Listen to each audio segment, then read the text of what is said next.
Everyone, you are watching Rob's MetalWorks, and we are continuing our relentless endeavors here in March 2024. Yes, to bring you the best in Texas and San Antonio metal.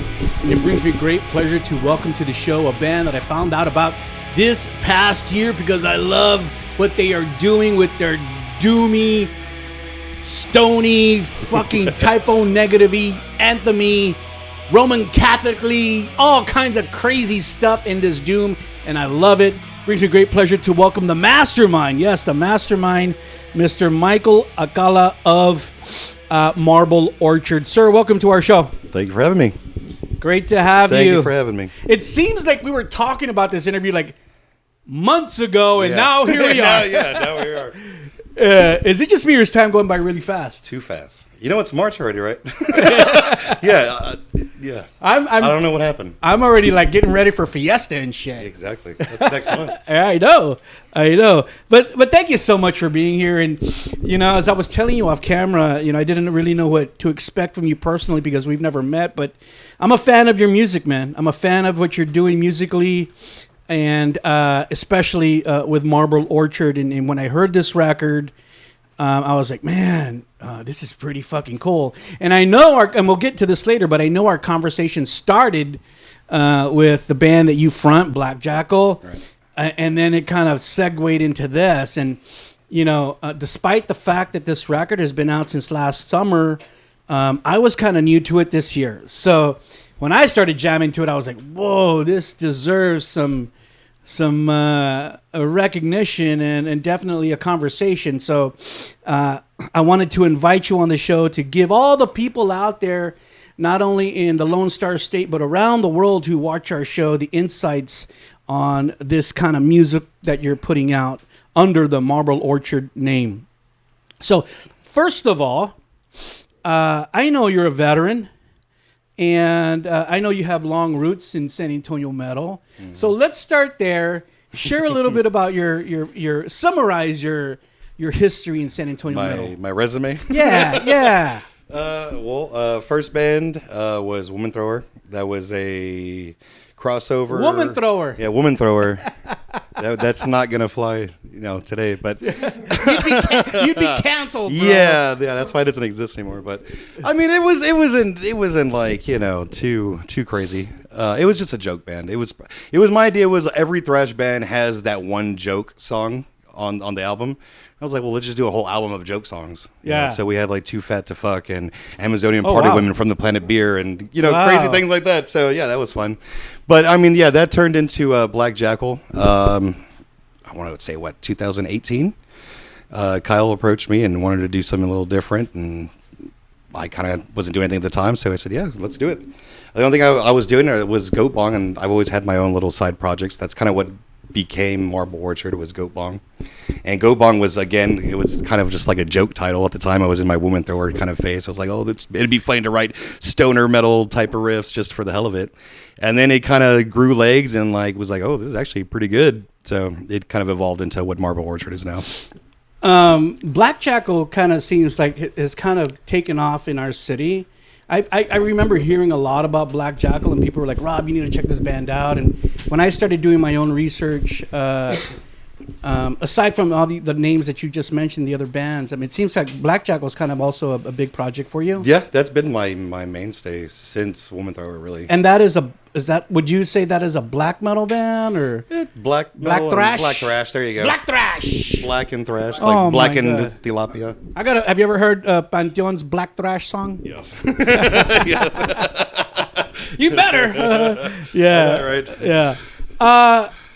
So, would you say that Marble Orchard is a side project, or is that a real band? It's a side project. Side project. It's what it is. It's my ideas. It's my riffs, because I produce everything. I write everything.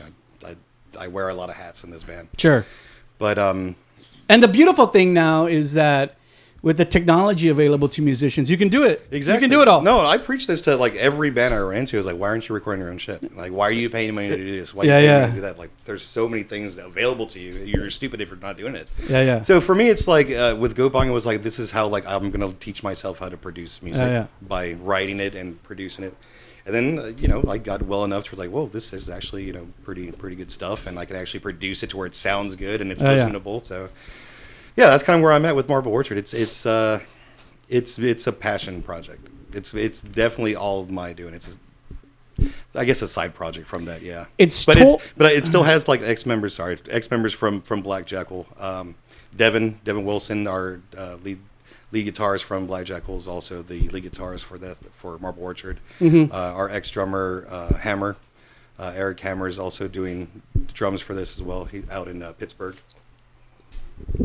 Wow. So yeah, it's a passion project between a bunch of. Do you think you think it could ever become? Because I think this record is really cool. I think it's something that could build momentum. I've gotten a lot of attention. Do you think it could be? You think it could be a real band? Do you want it to I be a real definitely band? can. I know enough musicians who are like, oh, if I can get a band together and if like, hey, we got these dates ready to go.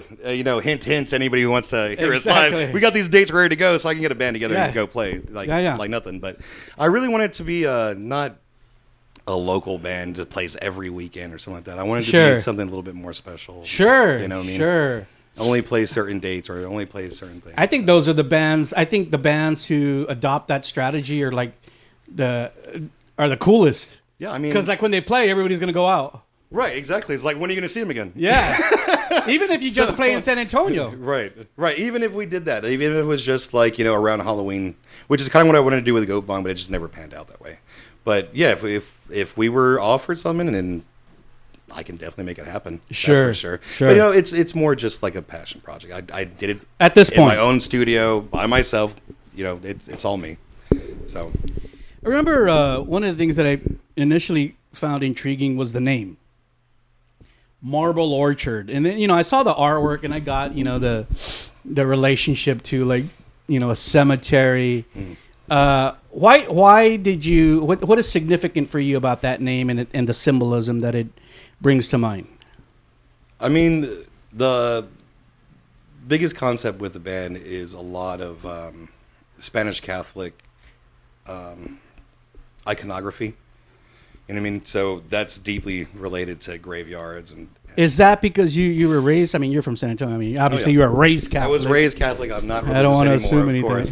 No. I was raised hardcore Catholic. I've seen some crazy stuff. I mean, I think you and I are from the same cloth, my friend. With what you just said, I was raised Catholic, but not anymore. Yeah, exactly. I think mostly because you were raised Catholic and you've seen the shit that goes on. It's like, no, thanks. Yeah, I've seen little old ladies just bawling their eyes out and just suffering. It's like, Jesus Christ. But I mean, that's like your mom says, "Mijo, it's gonna be okay. Just pray a rosary." Yeah, you're supposed to be crying. You're supposed to be miserable. Mom, I think I'm depressed. Like, yeah, so am I. Mijo, that's life. Yeah, okay, get over it. Right. So yeah, that's exactly that's the Mexican, Catholic. Yeah. Like, okay, whatever. But yeah, that's the aesthetic of the band. I mean, it's kind of just paying tribute to my roots and everything. Yeah. And, remembering my family who's died in the past and just kind of remembering them. Sure. I remember when I was kind of doing my research for tonight, I was thinking about the name Marble Orchard, and I was like looking at different references to it, and unbeknownst to me, because I don't visit a lot of cemeteries, but you should. I don't want to. You really should. But that there is an alignment of headstones that could go throughout some cemeteries. And that's where the orchard part comes out. That it looks like they're aligned, all the headstones. I think it's like Cockney slang, like British slang for or something like that. But it's one of those terms that like I heard years ago, and it's just like in the back of my head. And it's like, I'm gonna make that into a band. That sounds so cool to me. Marble orchards, not cherry orchards. And that plural, no S at the end. One orchard. We're only going one place when we die. Have I been saying marble orchards? You have. No. Dame otro peanut butter whiskey. We took a shot. We're feeling a little good. I did not partake tonight, people. That's right. I did not partake. Marble orchard. Yes, we know, Michael. Undeniably, remember when you first sent me this music, you said, Rob, you like Doom. I said, yeah, I love all metal, and I love Doom. There you go. And that's the original metal. That is, because one of the greatest records ever to be re-released in the annals of San Antonio metal is a doom record. Have you ever jammed to Las Cruces Ringmaster? Yeah, I've jammed it at his house. You're looking at my poster right there. At his house. You're looking at my poster there. I got to hear the album before anybody else. Actually. Oh, really? A little tidbit. Yes. So doom metal is something that we support and that we love to hear, and that is part of San Antonio metal. But when I heard Marble Orchard, I was like, man, this is a little different. This isn't Las Cruces doom. This is more like it has more sonic landscape to this doom. Yeah. You have the melodramatic, heavy guitars, but you also have like all these synths going on, and then your vocal style on these tracks is kind of very melancholy. You have all these kind of Spanish and Latin monologues in there. It's so kind of like I'm taking a trip back in time to medieval doom. Yeah. Yeah. That's If I was gonna label it, if someone says, Rob, what's Marble Orchard, I would say it's medieval doom. That's what it is. Then you got the concept like totally. Yeah. Yeah, it's not like a stoner doom. There's no like blues riffs on there. It's very much like it's like Warning light, diet Warning, but yeah, it's got a very heavy influence with Spanish. Was that initially the vision, or is that what? No, that's always been the vision. Yeah. That was the vision. It didn't progress into that. No, I mean I've always had that in me. So you were already that like scared little Catholic guilt. Yeah, that's always been inside of me. Always. So that's always been like one of those projects. Like I really want to do something like that has that kind of feel, that vibe to it. That like sitting in a Catholic church and listening to an organ play and people crying, but you're supposed to be crying. That's how you're supposed to worship. That's scary. Like. Making up songs about pretend killing people in a scary death metal voice. Okay, that's cool, but Michael, seeing your grandma cry like in reality, that's depressing. I'm gonna recommend you to some good therapists. Bro. I needed some Zoloft, man. you need some help, carnal. Hey, honestly, this is my therapy. So music is my therapy. There you go. Gotta go somewhere. But I love the style, because I don't think I've ever heard anyone in San Antonio kind of do what Marble Orchard is, to incorporate like so many of those things. Yeah. So I think you do it a disservice by just saying it's doom. I think there's a specific. I haven't found the name for it yet. I just told you, medieval doom. Okay, there you go, medieval doom. Medieval doom. That's it, because it made me think of medieval Inquisition times. doom. Yeah, Inquisition. Yeah. With the synths and the hymns, the chants, and all you're thinking about is like, "Ay, Dios mío." That's scary to me. That's really terrifies me, is being in a church and witnessing all that. Scary movies and like singing about Satan, like that's all fake shit. Seeing your parents and your grandparents worship at the cross and cry every Wednesday and Saturday and Sunday, that's scary. Dude, I'm right there with you. I swear. Scary. And to get a little personal, my mom is very old and she's very sick, and I'm preparing myself, and she's always been a diehard Catholic, and every time I see her, she tells me, "Mijo, I'm praying for you, and pray for me, pray to the Virgen, all this stuff." And in our day and age, when we're so scientific now, and we believe in aliens and ancient aliens and the science of our world, and it's hard for me to kind of share my own beliefs with her, because I want to respect her beliefs. Yeah, I'm the same way. Yeah, I tell my mom, like, hey, Mom, I'm gonna do this album, and the funny thing about the album, it's 7 songs, and it's supposed to be the 7 tenets of Catholicism. There's little Easter eggs. Okay, we're gonna get there. Nobody really knows that. We're getting it's there. Not on the nose. Well, I want you to share that. Yeah, so I kind of wrote this album for my mom. Wow. Because she's also getting on in the age. She's in a rehab facility right now, trying to get better. So is my mom. brother passed away a month after the album was released. Wow. So I dedicated it to him. Jesse Richard Alcala. Yes, sir. Wow. I was going to ask you about that, but I knew, if you dedicate a piece of work, a piece of work to somebody, that it's very sentimental. And that's good to know. I almost brought him with me. That's good to know. You should have. I almost brought his urn with me. I was like, oh, that's too much. That's a little too much. We could have put him right here. I know. Well, he would have drank all the whiskey. Oh, my God. That's the problem. We should have put some in his urn. All right, let's talk about, we've been alluding to the record. Let's get into the details of the record now. And for all you people out there who have not yet seen the brand new one from Marble Orchard, the debut, right? Michael, the debut? Yeah, first album. The debut, Building Monuments to Misery. Go ahead and take a look at the artwork right now. You can get this piece of music, 9 tracks. I know Michael said 7, but there's an intro and an outro that make it 9. I started jamming out to it at Bandcamp, so you can jam it there and download it there.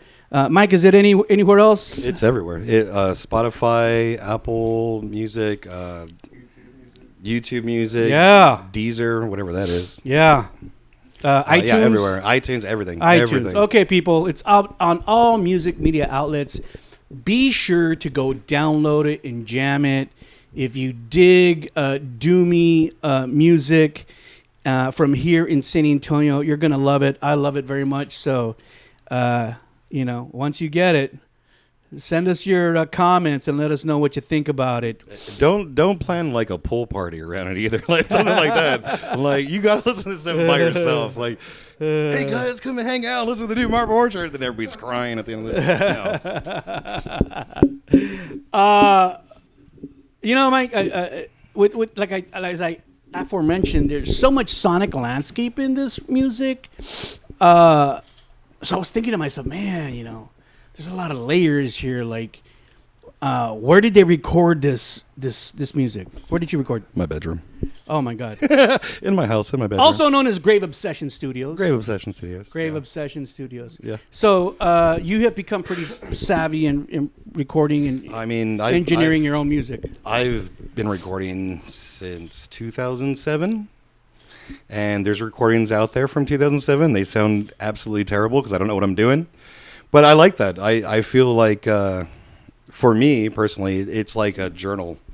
I have the start of my music career, and I have where I'm currently at, and I can hear the progression where I'm getting better and better and better and better. For sure. And, I can look back and say, this isn't all for nothing. You know what I mean? Right. Look from where I started compared to now. And of course, you should get better at your art. Yeah, that's why I feel. And you're gonna get better in the years to come. That's why I always tell people to have a side project, because you're never going to be a master at your craft. You always can learn something new. Mm-hmm. You always have to practice.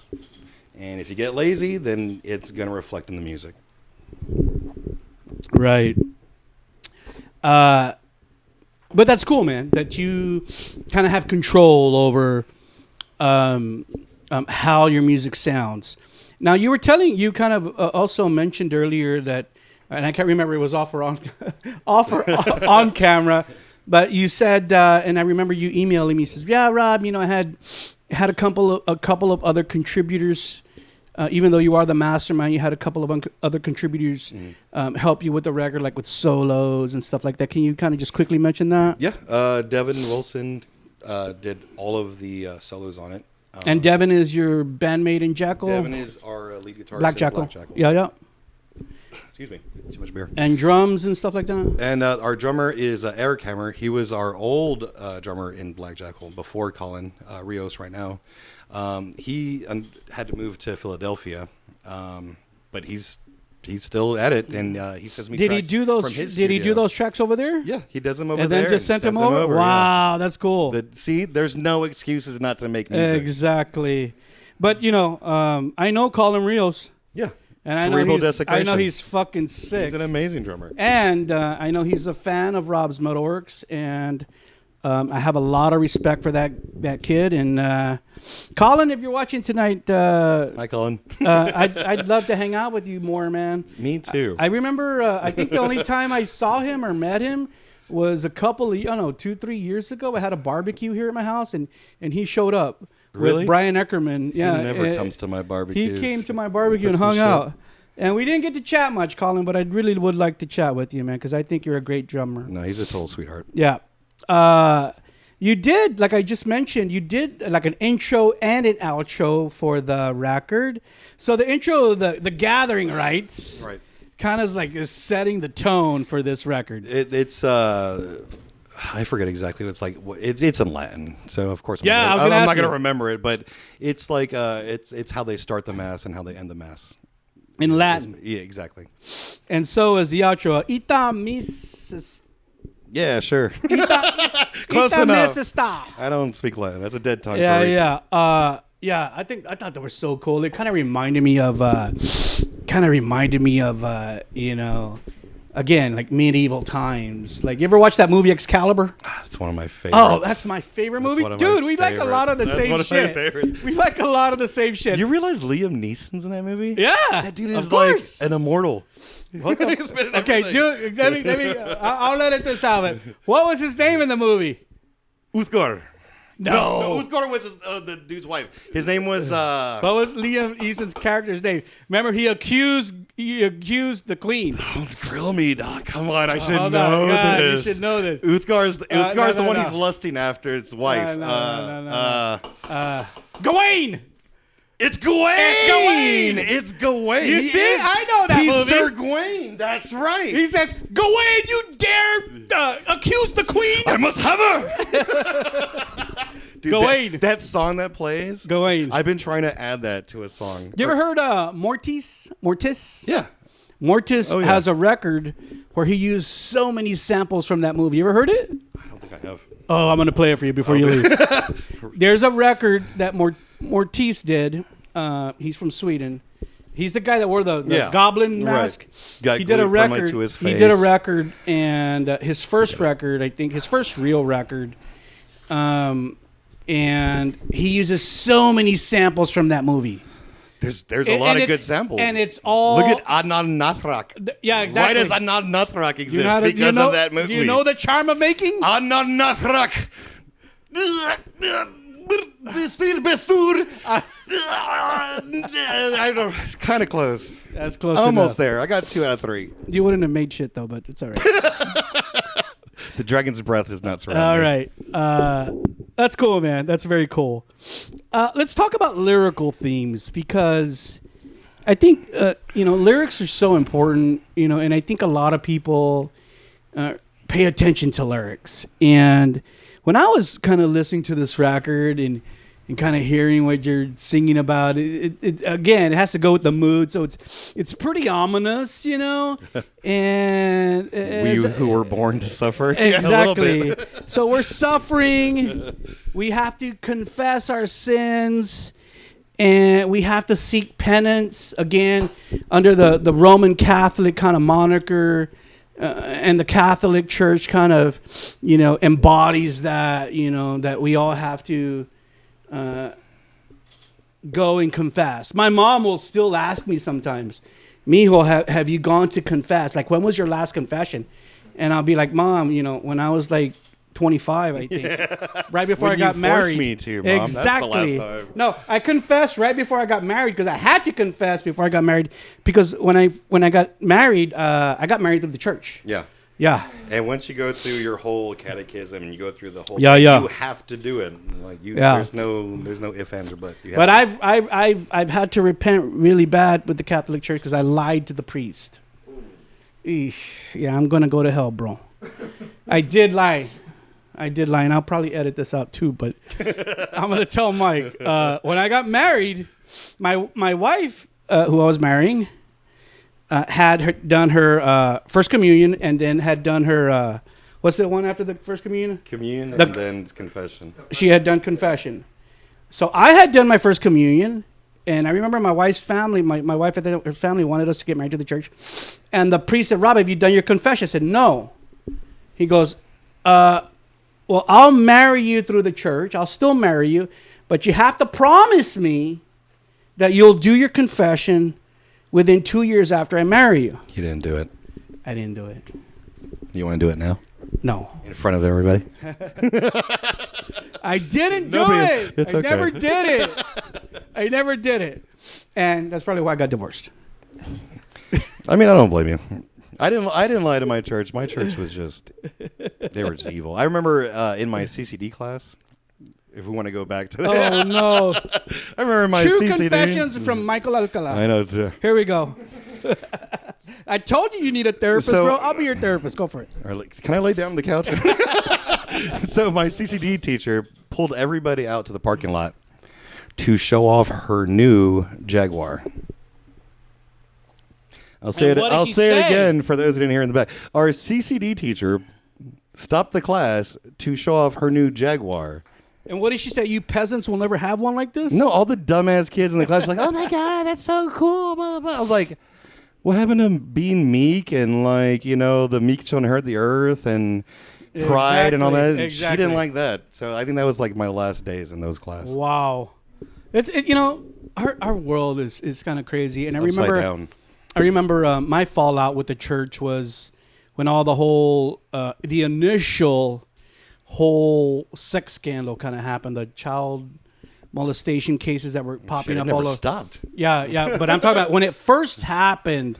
That was kind of when I had kind of fallen out. I'd stopped going to church and I stopped praying and really kind of support something. Yeah, it's crazy when you just begin to realize that organized religion is something real, and I'm not trying to advocate for anything. I'm just saying, organized for a reason. I'm just saying it wasn't. I realized it wasn't for me, and started watching a lot more Ancient Aliens. Don't get me started, Michael. Yeah, because I'll tell you. So yeah, this is basically like religious trauma. The album, exactly, but it's cool. It sounds great. I love it.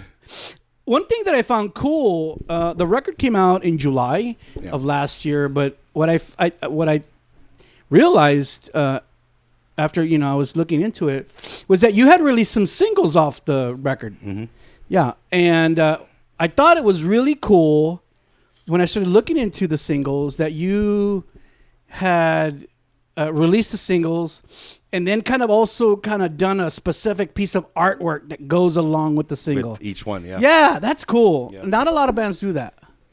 You know why? It's expensive. Yeah. And the artwork that you did for the singles was that same kind of like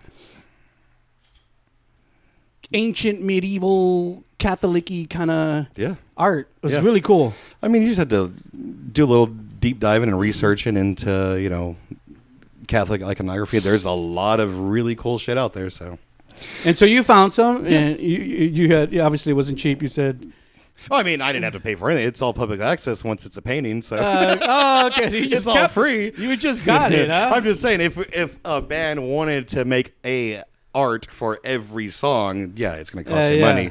And I think that's kind of like falls back. It's like the AI art controversy. It's like, oh, should this be allowed in our circle? Yeah. At the same time, I'm like, well, we're using free DAWs, we're using free plugins. Yeah. We're cutting as many corners as we can to be DIY,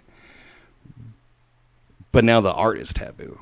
It's just funny to me. Of course, I love artists. I will always support real art rather than AI art because it's AI art. There's no heart in it. But at the same time, don't knock a fucking band with no money for doing something with AI art for using a tool that's available. Especially when you're not making any money. Yeah, should Deicide have used it? Fuck no. Should have Pestilence have used it? Fuck no. And they kind of made it look bad for the whole scene. Yeah. But fucking use it. Who gives a shit? Who gives a shit? Who's gonna know? Who's gonna care? How are they gonna know? Yeah. I thought the artwork was cool, and as I was looking at it, I was like, oh man, this is cool.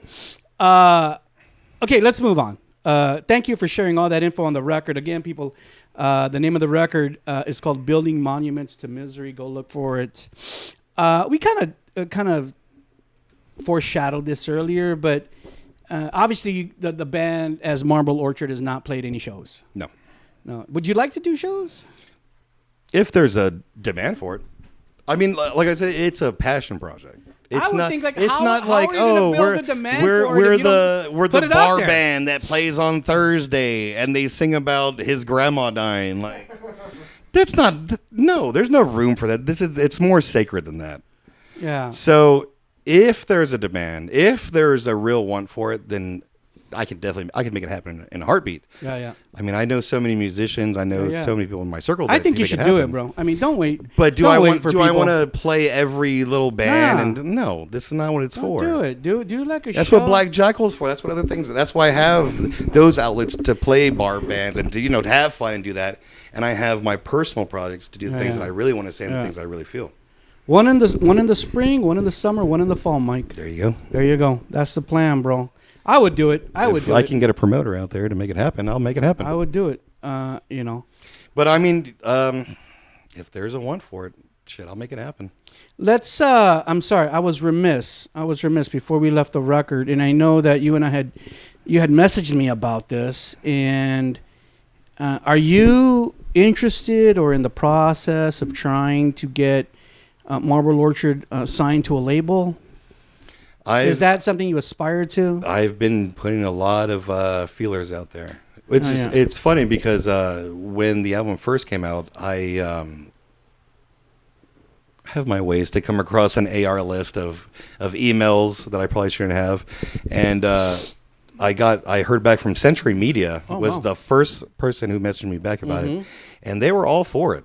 Mm-hmm. They're like, we love the sound. It sounds amazing. We like the way the mood. We like the vibe of it. Mm-hmm. But you're a one-man band. You can't play shows. This thing, other. And it's like it goes back to what you're saying. It's like, oh well. That's the thing, Mike. Because let's say they say, yeah, we want to sign. We're gonna take your tracks. We're gonna put a nice little package together and distribute it. And how are we going to sell records if you're not playing shows? My thing is, y'all been doing it for decades with other artists. Pop artists exist, rap artists exist. There's only one person behind it.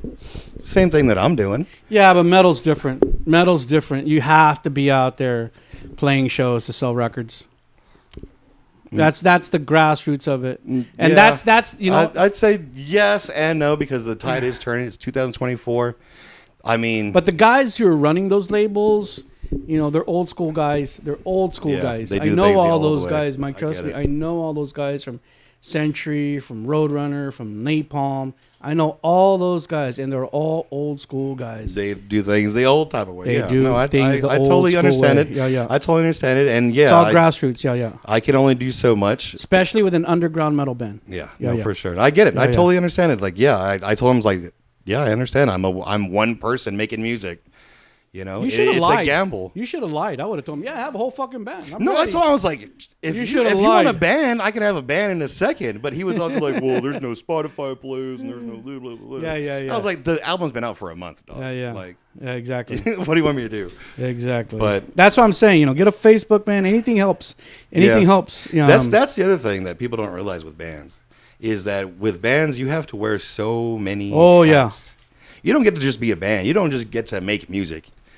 You have to be a promoter, a marketer. You have to a social media expert, everything. A video graphics designer. Yeah. And the only reward out there is whatever you scrounge up at the end of the day. It's kind of weird because I've met bands and I've interviewed bands, and fortunate for the band, they have every single member in the band as an expert in one area. Like the drummer is the social media expert, and the fucking bass player is the video editor. Like they have everything that they need within their band. Maybe that's the secret. I don't know, dude. It seems like it's. You can play guitar, but can you? Are you a PR firm? Exactly. So what I would like to see, though, even if you don't do any shows, is a video. Yeah, no, that's a good idea. I know you guys have released kind of the singles on the video, but kind of like just playing the song. But there is no video. Mm-mm. Why not? I mean, I'd like to see that. That's a good question. Even if it's just you, bro. That's my other idea. I was like, well, who's going to be in it? Just you. I mean? Like me and my you computer and a whole bunch in of the marble background. fucking orchards. Me in a graveyard. Exactly. Screaming at the clouds. Exactly. All right. Exactly, bro. It's been announced. Here's the world premiere of my music video.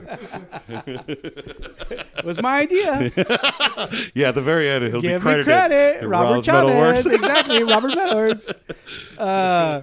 Yeah, but I mean the visual component, because of all our social media, and you and I have both said how important that is. That you have to have you need video, bro. You need video to help you. Like I said, it's hard to be a one man band. It is. It is. I mean?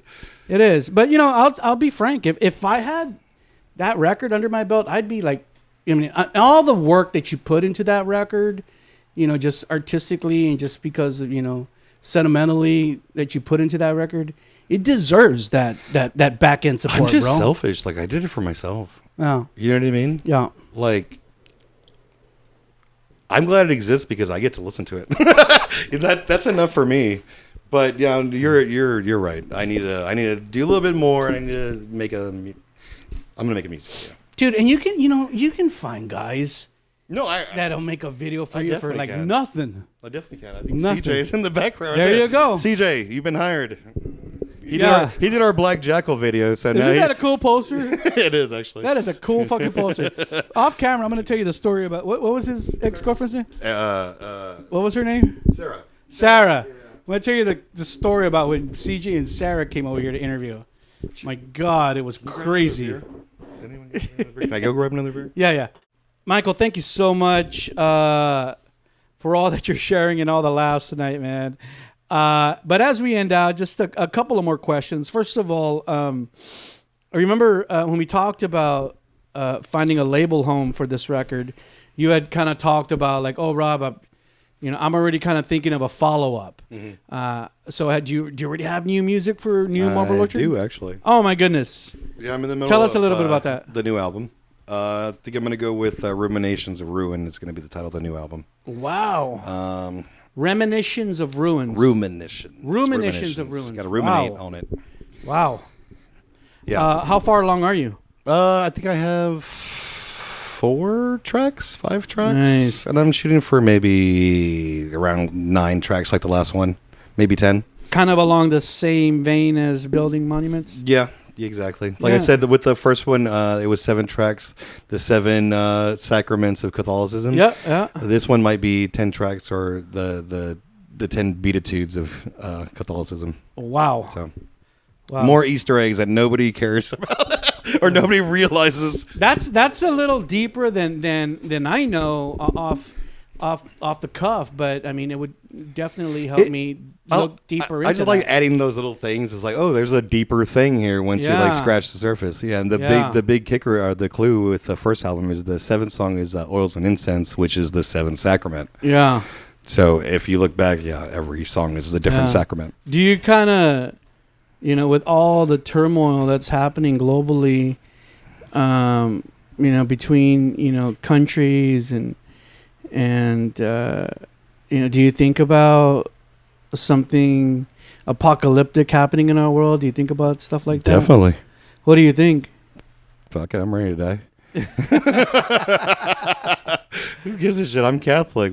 When I die, we're saved. You're gonna be okay. But no, I mean, it's funny you mention that because the outro to the last album, the cries that you hear, those are all from the Ukrainian war. Oh wow. Yeah. On the Ita Misses. Yeah, the end of the mass. Yeah. Wow. Yeah, all the crying and everything here, those are pulled from like Al Jazeera. And you hear Putin talking about like, oh, he's threatening nuclear war. That they're not afraid to use nuclear missiles, and then it's going to happen eventually. I think so. You hear China talking about, I'm a huge carnivore fan, so I'm ready for it. Huge carnivore fan. That they're going to invade Taiwan, and you hear about like Finland joining NATO, and like there's so much maneuvering happening right now on the world stage. Did you hear about the red heifer? No. So we already have war in the Holy Land, right? Jerusalem. Yeah. The other big thing to the prophecy, end time prophecy, is the slaughtering of the red heifer for the consecration of the temple in Jerusalem. They've already picked out the red heifer. It was actually a cattle rancher in Texas who went to the Middle East to find this red heifer. And they killed him? They haven't killed it yet. Oh. But they've picked it. Wow. So it's a coming. All I knew was that in order for the prophecy to unfold, that Israel needed to be involved in the conflict. See, like when they found the Dead Sea Scrolls, they found an urn with the remains of the prior 9 red heifers that they've sacrificed throughout the times, going back to like Moses' time. Mm-hmm. So this is like heavy duty prophecy shit. Like, wow. This is like end time shit. The other thing, you hear about the moon turning red? The blood moon. The blood moon. Shit. The blood moon, right. Yeah. You know, the sky will scroll, or the stars will scroll back, the moon will turn to blood and shit. The moon's starting to rust. The rust is called hematite. Hematite is also like Latin for blood. So the moon is literally turning to blood. Oh. So yeah, perfect time for this album to come out. You better fucking pray. You better fucking confess. Wow. When would you anticipate, or when would you like this new record to come out? The new album will be coming out this year in the fall. Oh, okay, great. Actually, you better send me some music. No, I definitely will. Speaking of that, I have a tape coming out in May of the first album through a cassette tape. Yeah, cassette tape. Oh wow. Nocturnal Dissonance. I almost had to look it up. Nocturnal Dissonance is putting out our cassette release in May, and they're a label from. Toledo. I don't remember. Somewhere in the Midwest. They're going to be pissed once I remember. Marble Orchard, the building monuments on cassette. Yeah. Wow. Coming out on cassette. Yeah, cool. And then in the fall, Morbid and Miserable label is going to put out both vinyls. The old vinyl, the first album, and the new album. Oh, on nice. Vinyl. Nice. Yeah. Nice. So sometime in the fall, new Marble Orchard. That's their release schedule. Sometime in the fall. TBA. How many tracks on the new record? I'm shooting for 10. All right. Nice. 9 to 10. Cool. Kind of close to what the other one was. Cool. I always less tracks and more like running time. So I always feel like 45 minutes is like ideal. Yeah. Then you don't cheat people for asking for $10 for your album. You know what I mean? Like, it's only 15 minutes of this shit. Why am I going to pay $10? It's all good, man. It's all good. That's cool, man. I'm glad that you have a plan in place and that new music is forthcoming. Yep. All right. Michael, thank you so much for this interview. We definitely covered a lot of ground on Marble Orchard. So as we end out, I want to give you the opportunity just to share any thank yous, share any love, share any sentiments about people who have supported you in your musical journey. Well, I'm going to thank my family first. My grandmother, grandfather, my brother, my mother. I have a very small family, so that's about it. Mm-hmm. And pretty much 3/4 of them have already passed away.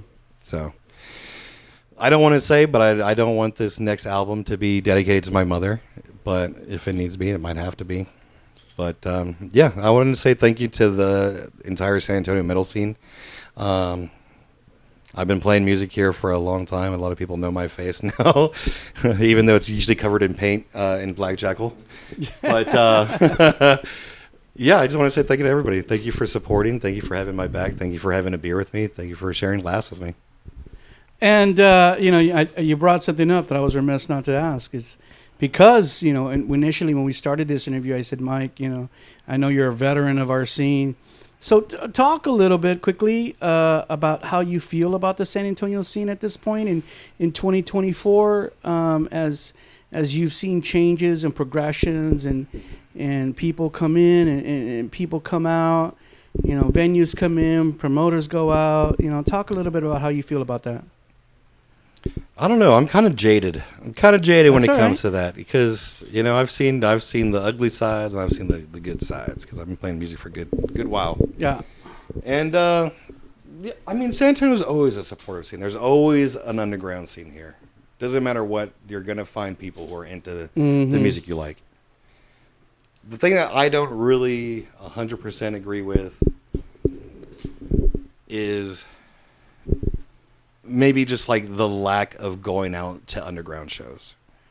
Because you'll go that fans don't go out. Yeah, you like okay. What was the last big show that came here? Was where did I see it? Oh wait, Municipal Waste. Yeah.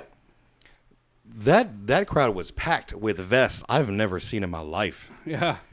I'm like, who are you people? Where you been hiding at? Why don't you come out to shows? You know, there's more music out there that's here, and I just want to see more of that because I know there's Are they people older there. people or younger people? Both. It's funny because you'll see.